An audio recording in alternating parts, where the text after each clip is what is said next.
Bismillahirrahmanirrahim. Assalamualaikum warahmatullahi wabarakatuh. Ananda kelas 5 SD Islam Al-Azhar 32 Padang dan Ananda sahabat YouTube dimanapun berada. Pada video kali ini kita berjumpa atas izin Allah dalam pembahasan soal mata pelajaran pendidikan agama Islam yang mana mudah-mudahan soal ini nanti bermanfaat untuk persiapan ujian kenaikan kelas atau ujian akhir semester.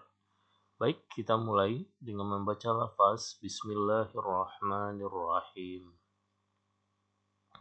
Baik, soal pertama adalah perhatikan tabel berikut. Ada nomor 1, 2, 3, 4. Ada nama rasulnya Musa, Isa, Muhammad, Daud. Pertanyaannya adalah, Rasul yang menerima kitab Injil ditunjukkan oleh nomor A1, B2, C3, D4. Tentukan jawabannya. 1, 2, 3, 4, 5. Jawaban yang benar adalah yaitu Nabi Isa alaihi salam. Jadi kitab Injil ditujukan untuk Nabi Musa alaihi salam. Kalau Nabi Musa apa? Kalau Nabi Musa berarti kitab Taurat. Kalau Nabi Daud ya kitab Zabur. Kalau Nabi Muhammad SAW yakninya kitab kita yaitunya kitab suci Al-Quran. Soal berikutnya. Meyakini kebenaran kitab-kitab Allah merupakan perkara yang sangat penting bagi umat Islam. Sebagai orang yang beriman kepada kitab-kitab Allah, berarti kita harus A. Mempercayai dan mengamalkan semua isi kitab Allah. B. Percaya bahwa kitab-kitab itu betul dari Allah. C. Percaya dan mengamalkan semua kitab-kitab yang ada. D. Menganggap bahwa Al-Quran saja yang perlu dipercayai. Tentukan jawabannya. Jawaban yang benar adalah B. Percaya bahwa kitab-kitab itu betul berasal dari Allah Subhanahu wa Ta'ala. Jadi, meyakini kebenaran kitab-kitab Allah sebagai orang yang beriman kepada kitab Allah berarti kita harus percaya bahwa kitab-kitab yang 4 tersebut benar berasal dari Allah Subhanahu wa Ta'ala. Berikutnya pertanyaan ketiga. Semua kitab Allah berisi ajaran yang benar dan baik sesuai dengan masanya. Ajaran yang sama dan tertuang dalam semua kitab Allah adalah tentang. Jadi semua kitab Allah itu berisi ajaran benar dan baik. Ajaran yang sama dan tertuang dalam semua kitab Allah itu adalah tentang apa?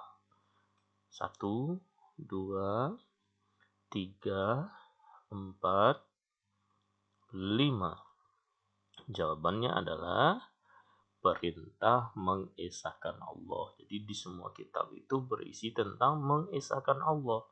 Mengatakan bahwa Allah itu satu-satunya Tuhan yang wajib untuk disembah. Soal berikutnya. Berikut ini yang merupakan isi dari kitab Taurat adalah. Kalau ini soalnya membahas tentang isi dari kitab. Maka untuk menjawab soal ini Anda harus tahu dulu isi dari kitab itu tentang apa saja. Silakan tentukan jawabannya.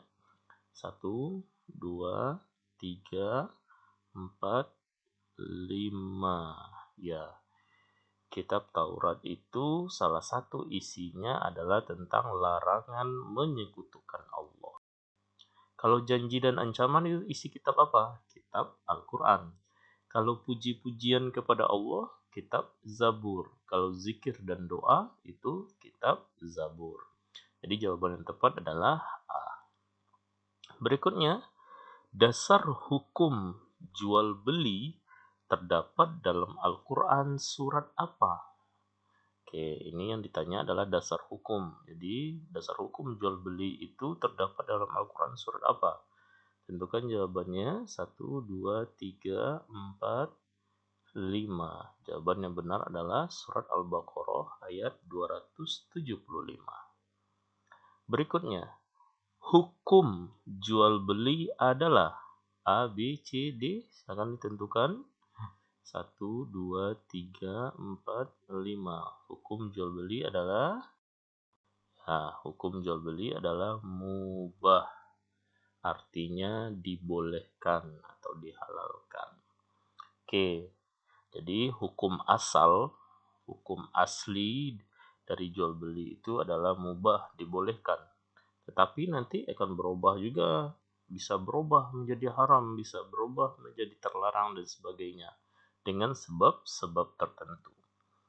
Oke, berikutnya, soal berikutnya adalah di dalam muamalah, jenis jual beli yang terlarang dibagi menjadi dua, yaitu jual beli yang diharamkan dan jual beli yang sah tapi terlarang. Berikut ini yang termasuk jenis jual beli yang diharamkan adalah A. Pak Imron menjual beras dengan kualitas yang buruk. B. Aisyah menjual kotoran kambing untuk dijadikan pupuk. C. Yahya menjual motor dengan cara menipu.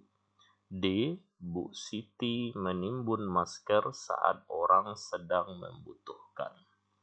Silakan tentukan jawabannya.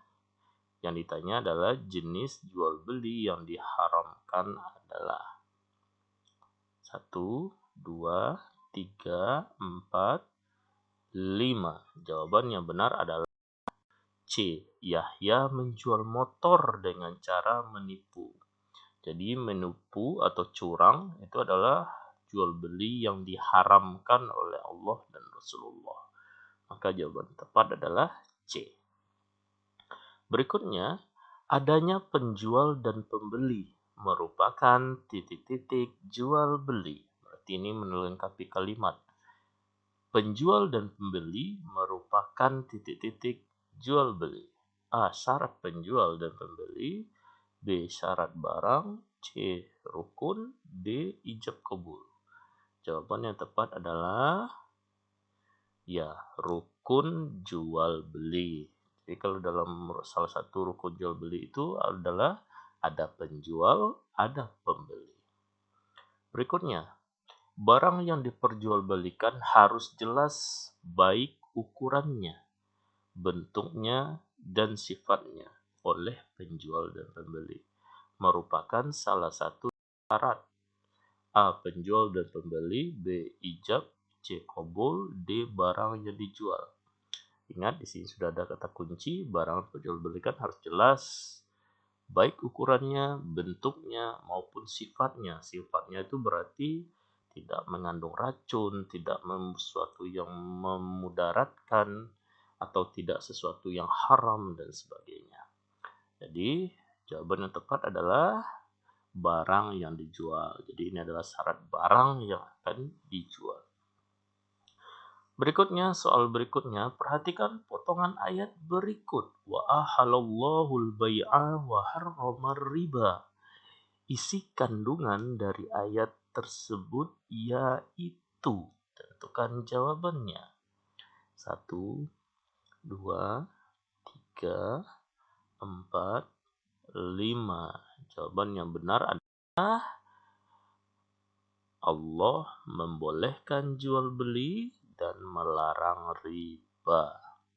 Allah membolehkan jual beli dan melarang riba. Wa ahalallahul bai'a, dan Allah membolehkan jual beli, wa harramar riba, dan mengharamkan riba atau melarang riba. Soal berikutnya, hukum Islam dalam membesuk orang yang sakit adalah A. Wajib. B. Sunnah. C. Haram. D. Makruh. Tentukan jawabannya. 1, 2, 3, 4, 5. Jawabannya benar adalah sunnah. Jawabannya benar adalah sunnah. Berikut ini yang bukan akhlak ketika menjenguk orang yang sakit adalah. Jadi ada akhlak, ada adab. Sekarang ditanya adalah akhlak. Berikut ini yang bukan akhlak ketika menjenguk orang yang sakit adalah. Silakan tentukan jawabannya. 1, 2, 3, 4, 5. Jawabannya benar adalah merespon penyakitnya secara berlebihan. Ini yang tidak. Ini yang bukan akhlak yang baik. Di akhlak yang baik mana? Tidak berlama-lama dalam menjenguk orang yang sakit. Karena orang yang sakit itu butuh waktu istirahat untuk proses penyembuhan sakitnya. Jadi akhlak yang baik itu adalah tidak berlama-lama. Kemudian apalagi? Menjaga ucapan ataupun perbuatan selama menjenguknya. Jangan sampai membuat orang yang sakit menjadi khawatir atau bertambah sakit karena ucapan dan perbuatannya. Berikutnya, soal berikutnya adalah sebaiknya orang yang menjenguk orang yang sakit tidak berlama-lama duduk dan tinggal di sisi orang yang sakit. Hal ini dikhawatirkan karena, nah ini kita tadi sudah bahas, silakan tentukan jawabannya. Jawabannya adalah menghambat kesembuhan orang yang sakit. Jadi kalau kita terlalu berlama-lama ketika menjenguk, maka kita menghambat kesembuhan orang yang sakit. Orang yang sakit butuh istirahat, butuh waktu privasi untuk penyembuhannya. Oke, soal berikutnya. Salah satu ciri orang yang su'ul khotimah adalah A. Tenang saat sakaratul maut. B. Mudah mengucapkan kalimat tauhid. C. Wajahnya tersenyum. D. Cenderung gelisah. Silakan tentukan jawabannya. 1, 2, 3, 4, 5. Jawaban yang benar adalah cenderung gelisah. Jadi tenang saat sakaratul maut, mudah mengucapkan kalimat tauhid, wajahnya tersenyum, itu adalah tanda husnul khotimah. Jadi ketika seseorang sudah meninggal dunia itu, ketika seseorang akan meninggal dunia itu, ada beberapa tanda-tanda ketika dia itu. Maka tanda-tanda itulah yang dijadikan sebagai label apakah dia su'ul khotimah atau husnul khotimah. Kalau husnul khotimah, baik akhir hayatnya itu adalah tenang, mudah mengucapkan kalimat tauhid, wajahnya tersenyum. Kalau su'ul khotimah berarti kebalikannya. Oke, berikutnya. Beberapa hal yang seharusnya dilakukan apabila kita berjumpa dengan seorang yang sedang menghadapi sakratul maut. Kecuali, nah ini yang diminta adalah kecuali. Jadi kalau untuk menjawab kecuali berarti kita harus tahu dulu apa hal-halnya. Silakan ditentukan 1, 2, 3, 4, 5. Jawaban yang benar adalah menangisinya. Jadi yang tidak merupakan hal-hal yang dianjurkan dilakukan ketika berjumpa orang yang sakaratul maut adalah menangisinya. Jadi ketika kita berjumpa, hal yang perlu dilakukan adalah menghadapkan ke arah kiblat, mengajarkan kalimat tauhid atau menuntunnya membaca kalimat tauhid, kemudian membacakan surat Yasin. Seorang muslim yang baik tidak dianjurkan untuk menangisinya. Karena setiap makhluk itu sudah ada jatah umurnya, kapan dia lahir dan kapan dia meninggal. Berikutnya, soal berikutnya adalah bila mendengar atau melihat orang yang meninggal dunia, maka kita harus mengucapkan. Silahkan ditentukan, ini pasti sering kita dengar dan kita lakukan. Jawaban yang benar adalah mengucapkan inna lillahi wa inna ilaihi roji'un. Berikutnya, hukum dalam pengurusan jenazah adalah A. Fardu ain, B. Fardu kifayah, C. Makruh, D. mubah. Jawaban yang tepat adalah 1, 2, 3, 4, 5. Jawaban yang tepat adalah fardu kifayah. Berikutnya, jumlah kain kafan yang digunakan untuk membungkus jenazah perempuan adalah A. 2 lembar, B. 3 lembar, C. 4 lembar, D. 5 lembar. Jawaban yang benar adalah D. 5 lembar. Kalau laki-laki berapa? Kalau laki-laki adalah 3 lembar. Kalau perempuan 5 lembar kain kafan. Berikutnya, pelaksanaan sholat jenazah laki-laki. Pelaksanaan sholat jenazah laki-laki, posisi imamnya adalah berada A. Samping kanan jenazah, B. Samping kiri jenazah, C. Sejajar dengan kepala jenazah, D. Sejajar dengan perut jenazah. Jawaban yang benar adalah sejajar dengan kepala jenazah. Kalau perempuan gimana? Kalau perempuan sejajar dengan perut jenazah. Jadi kalau jenazah laki-laki yang akan kita sholatkan, maka imamnya sejajar dengan kepala jenazah. Kalau perempuan sejajar dengan perut jenazah. Berikutnya, meletakkan segala sesuatu pada tempatnya dalam menegakkan hukum. Yang salah disalahkan atau yang benar dibenarkan tanpa ada syarat tertentu disebut. Ini adalah tentang salah satu akhlak dalam Islam.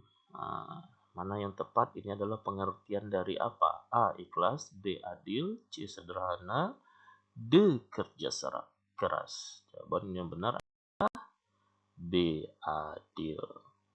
Berikutnya, mabuk-mabukan, menggunakan narkoba, merokok, berjudi, dan ngebut hingga jatuh adalah contoh dari A. Zolim terhadap Allah, B. Zolim terhadap orang lain, C. Zolim terhadap diri sendiri, D. Zolim terhadap makhluk lain dan lingkungan. Jawaban yang benar adalah 1, 2, 3, 4, 5. Jawaban yang benar adalah zolim terhadap diri sendiri. Itu adalah salah satu bentuk penganiayaan atau menganiaya diri kita sendiri. Jadi ini harus dihindari. Berikutnya, perilaku ikhlas ditunjukkan dengan cara A. Menghormati orang tua, B. Menghargai hasil karya orang lain, C. Beribadah kepada Allah dengan khusyuk, D. Mau membantu agar dilihat banyak orang. Jadi opsi jawaban ini adalah salah satu sikap atau perbuatan yang terindikasi kepada perilaku apa. Jadi yang ditanya adalah ikhlas. Mana perilaku ikhlasnya di 4 opsi ini? Jawaban yang tepat adalah beribadah kepada Allah dengan khusyuk. Kalau kita khusyuk beribadah, berarti tandanya kita sudah ikhlas. Tetapi kalau kita tidak khusyuk, berarti kemungkinan ada yang mengganggu atau niat kita tidak ikhlas beribadah kepada Allah Subhanahu wa taala. Berikutnya, langkah pertama dakwah Nabi dilakukan dengan cara A. Terbuka, B. Hati-hati, C. Sembunyi-sembunyi, D. Terang-terangan. Jadi dakwah Nabi itu dilakukan dengan tahapan. Yang ditanya adalah langkah pertama dakwah Nabi dilakukan dengan cara. Jawaban yang benar adalah sembunyi-sembunyi. Jadi langkah dakwah pertama itu adalah sembunyi-sembunyi. Yang kedua baru terang-terangan.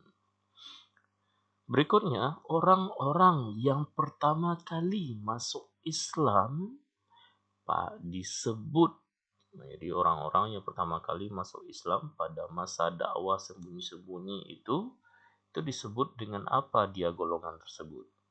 Silakan tentukan jawabannya. 1, 2, 3, 4, 5. Jawaban yang benar adalah as-sabiqunal awwalun. Jadi ini jawaban yang tepat. awalun, itu yang pertama. Oke, golongan yang pertama. Jadi as-sabiqun al-awwalun, orang-orang yang pertama masuk Islam. Yang pertama kali masuk Islam dari golongan anak-anak adalah, jadi siapa yang dari golongan anak-anak yang pertama kali masuk Islam? A. Siti Khadijah, B. Umar, C. Ali, D. Zaid bin Haris. Jawaban yang tepat adalah 1, 2, 3, 4, 5. Jawaban yang benar adalah Ali bin Abi Thalib. Jadi dari golongan anak-anak adalah Ali bin Abi Thalib, dari golongan orang tua adalah Abu Bakar, jadi golongan wanita adalah Siti Khadijah, dan dari golongan hamba saya adalah Zaid bin Haris. Berikutnya, Allah memberikan keistimewaan kepada Nabi Muhammad Sallallahu Alaihi Wasallam dengan peristiwa Isra Mi'raj. Peristiwa Isra Mi'raj ini terjadi pada tanggal. Tentukan jawabannya 1, 2, 3, 4, 5. Jawaban yang benar adalah 27 Rajab tahun ke-11 dari kerasulan atau kenabian.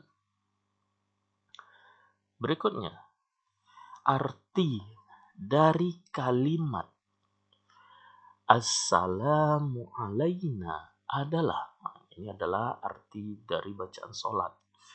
Arti dari Assalamu alaina adalah, jadi yang bisa sering ngucapin salam itu pasti tahu itu.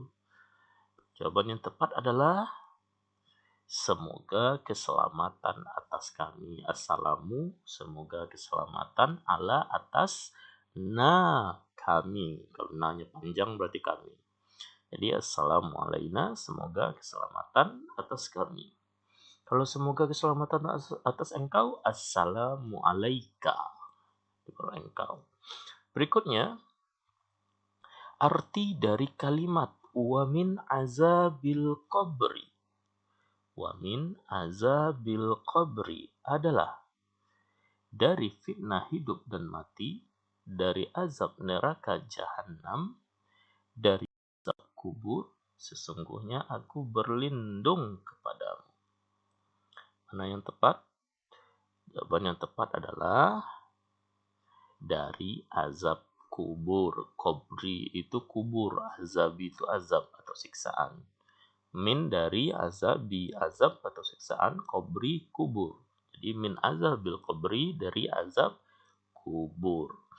Oke, sahabat semua dan anak-anakku semua, demikianlah pembahasan soal persiapan ujian kenaikan kelas atau penilaian akhir tahun muatan pelajaran pendidikan agama Islam. Semoga bermanfaat. Jangan lupa mempersiapkan diri di rumah, ulang kembali materi yang telah diajarkan. Semoga ujiannya sukses, manjada wajada. Siapa yang bersungguh-sungguh, dia yang akan berhasil dan sukses.